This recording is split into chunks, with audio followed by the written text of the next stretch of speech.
Good morning विद्यार्थी मित्रों। आज આપણે ધોરણ 10 વિષય સામાજિક વિજ્ઞાનમાં પ્રકરણ 18 ભાવ વધારો અને ગ્રાહક જાગૃતિ તેના વિશે અભ્યાસ કરીએ છીએ। અગાઉના વિડીયોની અંદર આપણે ભાવ વૃદ્ધિના કારણો અને ભાવ વૃદ્ધિ પર નિયંત્રણ શા માટે તેના વિશે આપણે ચર્ચા કરી। હવે આજે આપણે જોઈશું ભાવ વધારાને નિયંત્રણ લેવાના ઉપાયો। भाव વધારાને નિયંત્રણ લેવાના ઉપાયો જોઈએ કે અર્થતંત્રમાં કુલ ખર્ચ સતત વધતું રહે છે, જ્યારે ચીજવસ્તુઓ સેવાઓનું ઉત્પાદન તેટલા જ પ્રમાણમાં વધતું નથી, તેથી ભાવ વૃદ્ધિ ત્યાં સર્જાય છે। આમ નિયંત્રણ માટે સરકાર પગલાં ભરી રહી છે। તો અહીંયા જે અર્થતંત્ર છે, અર્થતંત્રની અંદર કુલ ખર્ચ છે એ સતત વધતું રહે છે, જ્યારે ચીજવસ્તુઓ અને સેવાઓનું ઉત્પાદન છે તેટલા જ પ્રમાણમાં વધતું નથી, તેથી ત્યાં શું થાય છે? ભાવ વૃદ્ધિનું સર્જન થાય છે। હવે આ ભાવ વૃદ્ધિનું સર્જન થઈ રહ્યું છે એટલે કે ભાવ વૃદ્ધિને નિયંત્રણમાં લાવવા માટે સરકાર છે એ કેટલાક પગલાં ભરી રહી છે, તે આપણે સરકારના પગલાં જોઈએ। તો એના 5 પગલાં છે।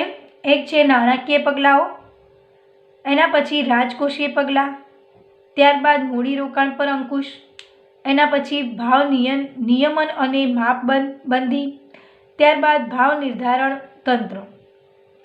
તો આપણે એના ઉપાયો જોઈએ સરકારના। નાણાકીય પગલાઓમાં જોઈએ, ભારતની મધ્યસ્થ બેંક અર્થતંત્રમાંથી નાણાંનો પુરવઠો ઘટાડી દે છે, તેથી લોકોની વપરાશની વસ્તુઓ પાછળ નાણાં ખર્ચવાની વૃત્તિ પર અંકુશ આવે છે, તેથી વસ્તુઓની માંગ ઘટતા કમર્સ ભાવ ઘટે છે। તો અહીંયા નાણાકીય પગલાંની અંદર ભારતની મધ્યસ્થ બેંક એટલે કે reserve bank of India RBI તો નાણાંનો પુરવઠો ત્યાં ઘટાડે છે, તેથી લોકોની ખર્ચ કરવાની પ્રવૃત્તિ પર અંકુશ આવે છે અને પરિણામે વસ્તુઓની માંગ ઘટતા તેમની કિંમતોમાં કમર્સ ઘટાડો થાય છે। એના પછી મધ્યસ્થ બેંક દ્વારા ધિરાણ નીતિમાં વ્યાજના દર ઊંચા કરે છે, તેથી લોન કે ધિરાણ મોંઘું બનતા બિનજરૂરી મૂડીરોકાણ કે સટ્ટાકીય રોકાણ અટકે છે। બીજી તરફ વ્યાજના દર વધતા લોકોની બચત વૃત્તિમાં વધારો થાય અને ડિપોઝિટોમાં વિવિધ બચતોનું પણ રોકાણ વધે છે। આમ ભંડોળ પ્રાપ્તિના અભાવે સટ્ટાખોરી સંગ્રહખોરી અટકે છે અને નફાખોરી પર અંકુશ આવે છે। તો અહીંયા મધ્યસ્થ બેંક આરબીઆઈ બેંક ધિરાણ નીતિ અન્વયે વ્યાજના દર વધારે છે, તેથી લોન કે ધિરાણ મોંઘું બનતા ત્યાં મૂડીરોકાણ ઘટે છે, પરિણામે સટ્ટાકીય જે પ્રવૃત્તિઓ અટકતા સંગ્રહખોરી અને કાળા બજાર જેવી પ્રવૃત્તિઓ ઓછી થાય છે, તેમજ નફાખોરી પર અંકુશ આવે છે। ત્યારબાદ બેંક દરમાં વધારો થતાં વેપારી બેંકોએ ધિરાણ દર વધારવો પડે છે, તેથી ધિરાણનું પ્રમાણ ઘટે છે। આમ વ્યાજ દર વધતા સટ્ટાખોરીમાંથી વધારાનું નાણું ખેંચાઈને અર્થતંત્રમાં બચત સ્વરૂપે પાછું મળે છે, તેથી મૂડી સર્જન દર છે એ વધે છે। આમ નવા ધંધા રોજગારના ક્ષેત્રો ખુલે છે। કે વેપારી બેંકો છે તો વેપારી બેંકો પર ધિરાણ દર વધારતા ધિરાણનું પ્રમાણ ત્યાં ઘટે છે અને વ્યાજ દર વધતા સટ્ટાખોરીમાંથી વધારાનું નાણું બચત સ્વરૂપે પાછું મળે છે અને તેથી ત્યાં મૂડી સર્જનનો દર વધે છે। આમ નવા ધંધા રોજગારના ક્ષેત્રો છે ત્યાં ખુલે છે। એના પછી બેંકોની રોકડ અનામત પ્રમાણમાં વધારો થતાં વેપારી બેંકોની શાખા પર નિયંત્રણ આવે છે અને ધિરાણ ઘટે છે। ખુલ્લા બજારોમાં સરકારી જામીનગીરીઓનું વેચાણ કરીને વેપારી બેંકોની અને પ્રજાની રોકડ અનામતમાં ઘટાડો કરે છે। લોકોના હાથમાં નાણાંનો પુરવઠો ઘટતા વપરાશી ખર્ચ ઘટના ભાવ પર અંકુશ રહે છે। તો અહીંયા રિઝર્વ બેંક સરકારી જામીનગીરીઓના વેચાણ દ્વારા નાણાંના પ્રવાહને અંકુશમાં રાખી શકે છે। તો અહીંયા ફરી એકવાર આપણે જોઈએ નાણાકીય પગલાં। સરકાર દ્વારા જે નાણાકીય પગલાં થઈ રહ્યા છે એની અંદર કે ભારતની મધ્યસ્થ બેંક એટલે કે રિઝર્વ બેંક ઓફ ઇન્ડિયા, એને શોર્ટમાં આપણે RBI કહીએ છીએ, તો એ છે એ નાણાંનો પુરવઠો ઘટાડે છે. તેથી લોકોની ખર્ચ કરવાની પ્રવૃત્તિ પર અંકુશ આવે છે. તો એ નાણાંનો પુરવઠો ઘટાડે એટલે લોકોમાં જે ખર્ચ કરવાની પ્રવૃત્તિ છે એની પર નિયંત્રણ આવે છે અને પરિણામે વસ્તુઓની માંગ ઘટતા ખરીદ શક્તિ ન થાય એટલે કે વસ્તુઓની માંગ ત્યાં ઘટે છે, તેમની કિંમતમાં પણ ક્રમશઃ ઘટાડો થઈ રહ્યો છે. અને ત્યારબાદ મધ્યસ્થ બેંક RBI બેંક ધિરાણની જે નીતિ છે એ અન્વયે વ્યાજના દર છે એ વધારે છે. એમ કે બેંકની અંદર કોઈ લોન લે છે તો એ લોનનો વ્યાજ છે એ વ્યાજનો દર ઘટાડે છે, એટલે કે તેથી લોન કે ધિરાણ લોકોને મોંઘું પડે છે, એટલે કે મોંઘું બનતા મૂડીરોકાણ ત્યાં ઘટે છે. આમ પરિણામે સટ્ટાકીય પ્રવૃત્તિઓ અટકતા સંગ્રહખોરી અને કાળાબજાર જેવી પ્રવૃત્તિઓ ત્યાં ઓછી થાય છે, તેમજ નફાખોરી પર અંકુશ આવે છે. બીજી બાજુ વેપારી બેંકો પર ધિરાણ દર વધારતા, જે વેપારી બેંકો છે ત્યાં આગળ ધિરાણ દર વધારતા ધિરાણનું પ્રમાણ ત્યાં ઘટે છે અને વ્યાજ દર વધતા સટ્ટાખોરીમાંથી વધારાનું નાણું છે એ બચત સ્વરૂપે ઓછું મળે છે અને તેથી મૂડી સર્જનનો દર વધે છે. આમ નવા ધંધા રોજગારના ક્ષેત્રો પણ ખુલે છે.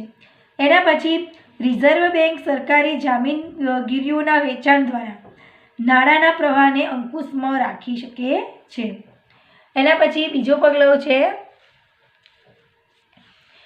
રાજકોષીય પગલાં. રાજકોષીય નીતિ એટલે સરકારની જાહેર આવક ખર્ચ અંગેની નીતિ, કરવેરા વિષયક અને જાહેર ઋણની નીતિ. તો અહીંયા રાજકોષીય નીતિ એટલે સરકારની જાહેર આવક છે, ખર્ચ છે એ અંગેની નીતિ, કરવેરા વિષયક અને જાહેર ઋણની નીતિ. એમાં સરકાર પોતાના ખર્ચમાં શક્ય હોય ત્યાં સુધી ઘટાડો કરીને દેશના કુલ ખર્ચમાં ઘટાડો કરીને નાણાંનો પુરવઠો ઘટાડશે. જે યોજનાઓ પાછળ મોટા પ્રમાણમાં ખર્ચ થતો હોય અને તાત્કાલિક કે ફાયદાકારક ન જણાય તો તેવી યોજના મુલતવી રાખે છે. વહીવટી ખર્ચમાં કરકસર અને બિનજરૂરી ખર્ચમાં ઘટાડો કરે છે. તો અહીંયા સરકાર પોતાના ખર્ચમાં સરકાર અંદાજપત્રની રાજકોષીય ખાધમાં ઘટાડો કરવામાં, સબસિડીમાં ઘટાડો, જાહેર લોનના પ્રમાણમાં ઘટાડો કરીને વ્યાજની ચૂકવણીમાં પણ ઘટાડો કરે છે અને વહીવટી ખર્ચમાં કરકસર અને બિનજરૂરી ખર્ચમાં ઘટાડા જેવા પગલાં ભરે છે. એટલે કે સરકારના પોતાના જે ખર્ચમાં શક્ય હોય ત્યાં સુધી ઘટાડો કરે છે, એટલે કે દેશના કુલ ખર્ચમાં ઘટાડો કરીને નાણાંના પુરવઠો ઘટાડશે. એટલે કે જે યોજનાઓ પાછળ કોઈ પણ યોજનાનું નિર્માણ કરવાનું હોય અથવા તો કોઈ મંદિરનું નિર્માણ હોય, કોઈ રસ્તાનું નિર્માણ કરવાનું હોય તો એને એવું લાગે કે એમાં મોટા પ્રમાણમાં ખર્ચ થતો હોય તો એને તાત્કાલિક કે ફાયદાકારક કદાચ એ યોગ્ય નથી, આ વસ્તુ કરવી એ યોગ્ય અત્યારે એને લાગતી નથી, તો એ શું કરશે, તો એ યોજનાને તરત મુલતવી, તો એને હમણાં બંધ રાખશે અને વહીવટી ખર્ચમાં એ કરકસર અને બિનજરૂરી ખર્ચમાં ઘટાડો કરે છે. કરવેરાની નીતિ અન્વયે સરકાર ભાવો વધે ત્યારે લોકો પાસેના ખર્ચવાપાત્ર રકમનો પુરવઠો ઘટે તે હેતુસર ચાલુ કરવેરાઓમાં વધારો કરે છે. આવકવેરો, કંપની વેરો, મિલકત વેરો વગેરેમાં વધારો આવે છે. આમ નિકાસો પર નિયંત્રણ મૂકવામાં આવે છે અને આયાતો પર ઊંચા દરે જકાત નાખીને આયાતી વસ્તુઓ મોંઘી બનતા આયાતો ઘટે છે. તો અહીંયા સરકાર પ્રત્યક્ષ કરવેરાના પ્રમાણમાં અને એનો વ્યાપ વધારો કરે છે. તે વધુ આવક ધરાવતા જે શ્રીમંત વર્ગની વપરાશી વસ્તુઓ કે સુખ સગવડની વસ્તુઓ પર વધારે કરવેરા નાખે છે, જેથી એ વસ્તુઓ મોંઘી બનતા ખરીદી ઘટે છે. આમ માંગ ઘટતા ભાવો પણ ઘટે છે, કે વસ્તુની માંગ જો ઓછી થશે તો ભાવ ઓટોમેટિક ઘટી જશે. ત્યારબાદ જાહેર ઋણની નીતિ એટલે કે જાહેર ઋણની નીતિ અનુસાર સરકારે લોનો બહાર પાડીને કે ફરજિયાત બચત યોજના જેવી સ્કીમ લાવીને સમાજમાંથી થતા કુલ ખર્ચને મર્યાદિત કરવા પ્રયાસ કરે. બચતોને પ્રોત્સાહન આપવા વિવિધ પ્રોત્સાહકીય પગલાં ભરે. જાહેર કરજોનું પ્રમાણ ઘટાડે, સરકારી સબસિડી રૂપી સહાયમાં ઘટાડો કરે, પ્રત્યક્ષ કરવેરાનું પ્રમાણ અને વ્યાપ વધારે, શ્રીમંત વર્ગની વપરાશી કે મોજ શોખની વસ્તુઓ પર ઊંચા દરે કર નાખે, જેથી તેનું ઉત્પાદન ઘટે અને આવશ્યક વસ્તુઓનું ઉત્પાદન વધે. આમ આ પગલાઓ થકી હાથમાં આવકનું પ્રમાણ ઘટશે, તેથી વસ્તુની માંગ ઘટશે અને જે અંતે ભાવ ઘટાડામાં પરિણમશે. તો અહીંયા જાહેર ઋણની નીતિની અંદર એ અનુસાર સરકાર છે એ ફરજિયાત બચત યોજના જેવી સ્કીમો છે એ સ્કીમો બહાર પાડી અને સમાજમાં થતા કુલ ખર્ચને મર્યાદિત કરવાના પ્રયાસ કરશે અને તેમજ બચતોને પ્રોત્સાહન આપવા માટે કે કઈ રીતે બચત કરવી, તો એને માટે એ વસ્તુને પ્રોત્સાહન આપવા માટે અનેકવિધ પગલાં ભરશે અને તેથી ચીજવસ્તુઓની માંગ ઘટશે અને જો ચીજવસ્તુઓની જે માંગ ઘટે તો તરત ભાવો પણ ઘટે છે. ત્યારબાદ મૂડીરોકાણ પર અંકુશ. બિનજરૂરી અને મોજશોખની વસ્તુઓ પાછળ મૂડીરોકાણ ઘટે તે માટે લાયસન્સ કે પરવાના પદ્ધતિ અમલમાં મૂકે છે અને ઉત્પાદકીય સ્વરૂપના કૃષિ ઉત્પાદનો અને ઔદ્યોગિક ઉત્પાદનો વધે એવા મૂડીરોકાણને ઉત્તેજન આપે છે. સટ્ટાલક્ષી મૂડીરોકાણ ઘટે, આવશ્યક વસ્તુઓનું ઉત્પાદન વધે, ઉત્પાદન શક્તિ વધે એવા પ્રોત્સાહક પગલાં લેવા જોઈએ. વ્યાજના દર વધારીને બચત વૃત્તિને ઉત્તેજિત કરીને મૂડી સર્જન વધે તેવા પ્રયત્નો કરવા પડશે. તો મૂડીરોકાણ પર અંકુશ એટલે કે જે બિનજરૂરી ખર્ચ થઈ રહ્યા છે, એટલે કે બિનજરૂરી અને શ્રીમંત વર્ગની જે મોજ શોખની વસ્તુઓ પાછળ મૂડીરોકાણ છે એને ઘટાડવા માટે સરકાર લાયસન્સ કે પરવાના પદ્ધતિ અમલમાં મૂકે છે અને એ કૃષિ અને ઉદ્યોગોના ઉત્પાદનો વધે એવા મૂડીરોકાણને પણ ઉત્તેજન આપે છે. ત્યારબાદ ભાવ નિયમન અને માપબંધી. જાહેર વિતરણ પ્રણાલી દ્વારા ભાવ વધારાને અંકુશમાં રાખવાની વ્યૂહરચનાનું એક પગલું તે જાહેર વિતરણ પ્રણાલી એટલે કે પીડીએસ છે, જે ભારતમાં 1977થી અમલમાં આવી છે, જેનો હેતુ સમાજના જે નિમ્ન આવક જૂથને એટલે કે અંત્યોદય અને ગરીબ રેખા નીચે જીવતા ગરીબો એટલે કે બીપીએલ અને ગરીબ રેખા હેઠળના અને ઉપરના ઓછી આવક ધરાવનારાઓને તે વર્ગને આવશ્યક ચીજવસ્તુઓ કે વ્યાજબી ભાવની દુકાનો એટલે કે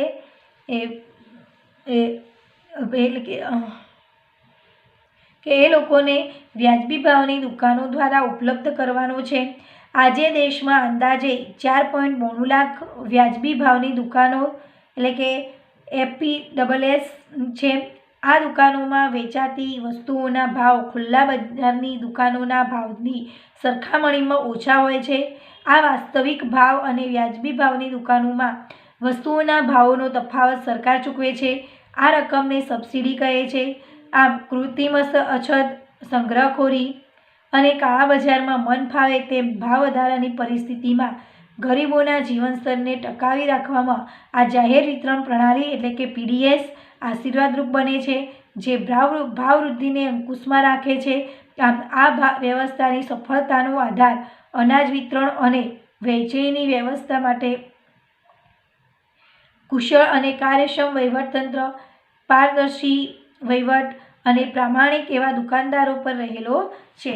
તો અહીંયા ભાવ નિયમન અને માપદંડી એટલે કે આપણે અગાઉના ચેપ્ટરની અંદર ભણી ગયા છીએ કે જાહેર વિતરણ પ્રણાલી જેને પીડીએસ કહે છે, એટલે કે પીડીએસ દ્વારા તો ભાવ નિયંત્રણ કે સંગ્રહખોરી અટકાવવા માટે આવશ્યક વસ્તુઓના ભાવોને જે સંગ્રહ કરે છે જે વસ્તુનો, તો એ વસ્તુને અટકાવવા માટે આવશ્યક વસ્તુઓના ભાવોની જેને વ્યાજબી સ્તર પર ટકાવી રાખવા અને એ વસ્તુઓ નાગરિકોને સરળતાથી ઉપલબ્ધ બને એ માટે સરકાર આવશ્યક ચીજવસ્તુઓના ભાવ નક્કી કરે છે અને એ જ ભાવોને ચીજવસ્તુઓ વેચવા સરકાર વેપારીઓને જણાવે છે. આમ સરકારે ભાવ સપાટીને સ્થિર રાખવા માટે આવશ્યક ચીજવસ્તુઓ અંગેનો ધારો તો 1977થી અમલમાં મૂક્યો છે. એટલે કે વેપારી સરકારે ભાવ નિયંત્રણ અને માપબંધી આપણે જોઈએ છીએ તો એ જાહેર વિતરણ પ્રણાલી આપણે અગાઉના ચેપ્ટરમાં ભણી ગયા છીએ કે પીડીએસ દ્વારા તો સમાજના જે ગરીબ રેખાની નીચે જીવતા લોકો છે એટલે કે બીપીએલ કાર્ડ ધરાવતા અને આર્થિક દ્રષ્ટિએ નબળા વર્ગના લોકોને અનાજ, ખાંડ, કઠોળ, કેરોસીન, ખાદ્ય તેલ, સાબુ જેવી આવશ્યક વસ્તુઓ વ્યાજબી ભાવે પૂરી પાડવા માટે જાહેર વિતરણ પ્રણાલી એટલે કે પીડીએસ હેઠળ સસ્તા અનાજની કે વ્યાજબી ભાવની દુકાનો ખોલવામાં આવે છે અને ઉત્પાદકો અને વેપારીઓ સંગ્રહખોરી દ્વારા ચીજવસ્તુઓની કૃત્રિમ અછત ઊભી કરી અને કાળા બજાર કરી મન ફાવે તેમ ભાવ વધારો કરે છે તેના પર જાહેર વિતરણ પ્રણાલી અંકુશ લાવે છે. આમ ભાવ વધારાની પરિસ્થિતિમાં ગરીબ વર્ગના લોકોના જીવન ધોરણને ટકાવી રાખવામાં જાહેર વિતરણ પ્રણાલી છે એક આશીર્વાદ રૂપ બને છે. એના પછી આવે છે ભાવ નિયંત્રણ તંત્ર. સંગ્રહખોરીને સટ્ટાખોરીને ડામવા આવશ્યક વસ્તુઓના ભાવને વ્યાજબી સ્તર પર ટકાવી રાખવા માટે તથા તે સહેલાઈથી બજારમાં મળી રહે તે માટે સરકાર આવશ્યક વસ્તુઓના ભાવ નિર્ધારણનું કાર્ય કરે છે. આમ વેપારીઓને તે જ નિર્ધારિત ભાવોએ બજારમાં વસ્તુઓ વેચવા આગ્રહ કરે છે. સરકારે ભાવ સપાટીને સ્થિર રાખવા માટે આવશ્યક ચીજવસ્તુઓ માટેનો ધારો 1955માં અમલમાં મૂક્યો છે અને જે વેપારી સરકાર દ્વારા નિર્ધારિત ભાવો મુજબ પોતાનો માલ સામાન નથી વેચતો તેની સામે આ ધારા હેઠળ કાનૂની કાર્યવાહી હાથ ધરીને દંડ કરવામાં આવે છે. પીએએસએ હેઠળ સંગ્રહખોરો, કાળા બજારિયાઓ, સટ્ટાખોરો સામે સઘન ઝુંબેશ રૂપે prevention of anti social activities act એટલે કે પીએએસએ હેઠળ જરૂર પડે કાયદેસર અટકાયત કરવામાં આવે છે. ભાવ વૃદ્ધિને નાથવા વેપારીઓના ગોદામમાં રાખેલ જે ચીજવસ્તુઓના જથ્થાનું નિયમન, ચેકિંગ, સ્ટોક પત્રકો, ભાવપત્રકો પ્રદર્શિત કરવા અંગેની જે કાનૂની જોગવાઈઓ અને તેના ઉલ્લંઘન માટે કડક શિક્ષાત્મક પગલાઓ દ્વારા ભાવ વૃદ્ધિને નાથવાના પ્રયાસો હાથ ધરવામાં આવે છે. આમ સરકારે અત્યાર સુધીમાં ડુંગળી, ચોખા, કપાસ, સિમેન્ટ, ખાદ્ય તેલ, પેટ્રોલ, ડીઝલ, રાંધણ ગેસ, કેરોસીન, ખાંડ, એલ્યુમિનિયમ, લોખંડ, પોલાદ, રેલવેનું વગેરેના ભાવ નિર્ધારણ તંત્રના આધારે નક્કી કર્યા છે. આમ કેટલીક જીવન રક્ષણ દવાઓના ભાવો પણ આ રક્ષણ હેઠળ બાંધવામાં આવે છે. આમ ભાવ વૃદ્ધિને અટકાવવી છે. તો અહીંયા ભાવ નિયંત્રણ તંત્ર એટલે કે સંગ્રહખોરી અટકાવવા આવશ્યક વસ્તુઓના ભાવોને સંગ્રહખોરી અટકાવવા માટે જે આવશ્યક વસ્તુઓના ભાવોને વ્યાજબી સ્તર પર ટકાવી રાખવા અને તે વસ્તુઓ નાગરિકોને સરળતાથી મળી રહે એ માટે સરકાર આવશ્યક ચીજવસ્તુઓના ભાવ નક્કી કરે છે અને એ જ ભાવોએ ચીજવસ્તુઓ વેચવા સરકાર વેપારીને જણાવે છે. આમ સરકારે ભાવ સપાટીને સ્થિર રાખવા માટે આવશ્યક ચીજવસ્તુઓ અંગેનો ધારો 1955માં અમલમાં મૂક્યો છે. જે વેપારી સરકારે નિર્ધારિત કરેલ ભાવો મુજબ પોતાની જે ચીજવસ્તુઓ વેચતો ન હોય તેની સામે આ ધારા હેઠળ કાનૂની કાર્યવાહી હાથ ધરીને દંડ આપવામાં આવશે અને આ ધારા મુજબ વેપારીઓએ આવશ્યક ચીજવસ્તુઓના જથ્થાના સ્ટોક પત્રકો અને ભાવપત્રકો પ્રદર્શિત કરીને તેનું નિયમન કરવું પડશે. આમ સંગ્રહખોરી, સટ્ટાખોરી, નફાખોરી, કાળા બજાર જેવી જે અસામાજિક પ્રવૃત્તિઓ છે એને ડામવા જરૂર પડે ત્યારે સરકાર પાસા એટલે કે prevention of anti social activities act કાયદાનો અમલ કરી અને વેપારીઓને અટકાયત કરે છે. આમ કડક કાનૂની જોગવાઈઓ અને તેના ઉલ્લંઘન માટે કડક શિક્ષાત્મક પગલાં દ્વારા સરકાર છે એ ભાવ વધારાને અંકુશિત કરવાના પ્રયત્નો કરે છે. આમ અત્યાર સુધીમાં સરકારે જોઈએ તો ડુંગળી, ચોખા, કપાસ, સિમેન્ટ, ખાદ્ય તેલ, પેટ્રોલ, ડીઝલ, રાંધણ ગેસ, કેરોસીન, ખાંડ, એલ્યુમિનિયમ, લોખંડ પોલાદ, રેલવેનું જીવન રક્ષક દવાઓ વગેરેના ભાવો પર નિર્ધારણ તંત્ર દ્વારા નક્કી કરવામાં આવેલ છે. એટલે કે આ બધાની અંદર જે ભાવ સરકાર નક્કી કરે છે એ ભાવ દ્વારા જ તેનું વેચાણ કરવામાં આવશે. આમ ભાવવૃદ્ધિને અટકાવવાના ઉપાયો એ એકબીજાથી સ્વતંત્ર કે અલગ નથી, પરંતુ પરસ્પર આધાર રાખે છે. તેથી જ છૂટાછવાયા એકલ દોકલ પગલાં ભરવાને બદલે આપણે સર્વગ્રાહી પગલાં ભરીશું તો ધાર્યું પરિણામ આપણને જરૂર મળશે. તો વિદ્યાર્થી મિત્રો, અહીંયા આપણે આજે ભાવ વધારાને નિયંત્રણ લેવાના ઉપાયો જોયા. ટોટલ 5 પગલાં ભરેલા છે સરકારે: નાણાકીય પગલાં, રાજકોષીય પગલાં, મૂડીરોકાણ પર અંકુશ, ભાવ નિયમન અને માપબંધી, અને છેલ્લે ભાવ નિર્ધારિત તંત્ર. તો હવે આજે આપણે જે ટોપિક વિશે ચર્ચા કરી છે એમાંથી થોડા પ્રશ્નો જોઈએ. ભાવ નિયંત્રણ લેવાના સરકારના કેટલા ઉપાયો છે? ભાવ નિયંત્રણ માટે સરકારે ટોટલ 5 ઉપાયો કર્યા છે. કયા કયા? તો નાણાકીય પગલાં, રાજકોષીય પગલાં, મૂડીરોકાણ પર અંકુશ, ભાવ નિયમન અને માપબંધી, અને 5મું છે ભાવ નિર્ધારણ તંત્ર.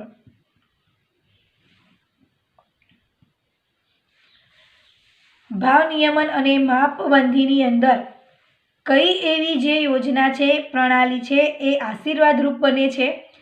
તો ભાવ નિયમન અને માપબંધી પર જાહેર વિતરણ પ્રણાલી એટલે કે ભાવ વધારા પર અંકુશ રાખવાની જે વ્યૂહરચનાની જાહેર વિતરણ પ્રણાલી છે એક આશીર્વાદરૂપ ગણાય છે. ભાવ નિર્ધારિત તંત્રની અંદર કે સરકારે ભાવ સપાટીને સ્થિર રાખવા માટે આવશ્યક ચીજવસ્તુઓ માટેનો એક ધારો અમલમાં કઈ સાલમાં મૂક્યો છે? તો એના માટે ભાવ સપાટીને સ્થિર રાખવા માટે આવશ્યક ચીજવસ્તુઓ માટેનો ધારો 1955માં અમલમાં મૂક્યો છે. સરકારે અત્યાર સુધી કઈ કઈ ચીજવસ્તુઓના ભાવો છે એ ભાવ નિયંત્રણ તંત્રના આધારે નક્કી કર્યા છે? સરકારે ડુંગળી, ચોખા, કપાસ, સિમેન્ટ, ખાદ્ય તેલ, પેટ્રોલ, ડીઝલ, રાંધણ ગેસ, કેરોસીન, ખાંડ, એલ્યુમિનિયમ, લોખંડ પોલાદ, રેલવેનું વગેરેના ભાવો છે એ ભાવ નિયંત્રણ તંત્રના આધારે નક્કી કરેલા છે. તો વિદ્યાર્થી મિત્રો, આજનો અભ્યાસ આપણે આટલા સુધી સીમિત રાખીએ છીએ. હવે આગળના વિડીયોની અંદર ગ્રાહક જાગૃતિ એટલે કે જાગો ગ્રાહક જાગો તેના વિશે આપણે ચર્ચા કરીશું. Thank you.